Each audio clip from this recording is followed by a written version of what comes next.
This should be a time to celebrate the United Nations.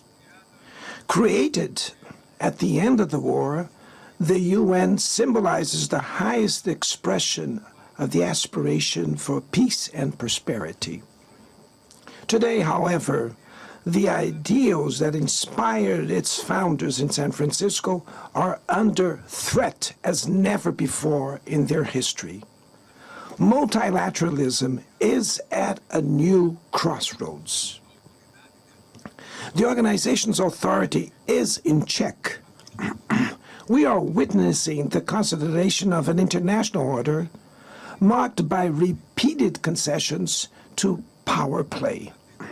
Attacks on sovereignty, arbitrary sanctions, and unilateral interventions are becoming the rule.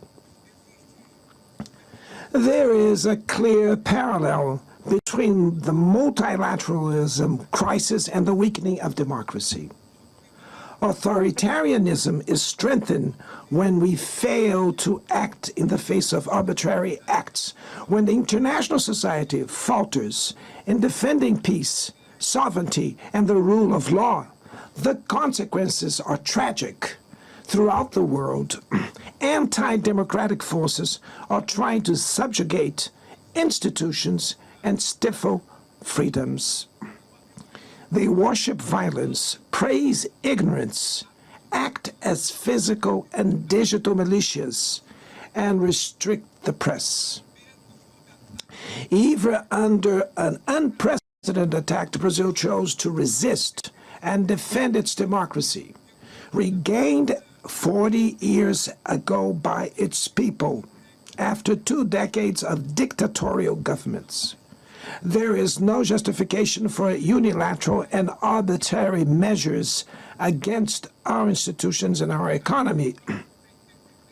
The aggression against the independence of the judiciary branch of power is unacceptable. This interference in domestic affairs is aided by a subservient far right who is nostalgic of past hegemonies. False patriots plan and publicly promote actions against Brazil. Peace cannot be achieved with impunity. A few days ago, and for the first time in 525 years of our history, a former head of state was convicted of attacking the democratic rule of law. He was investigated, indicted, trialed, and held accountable for his actions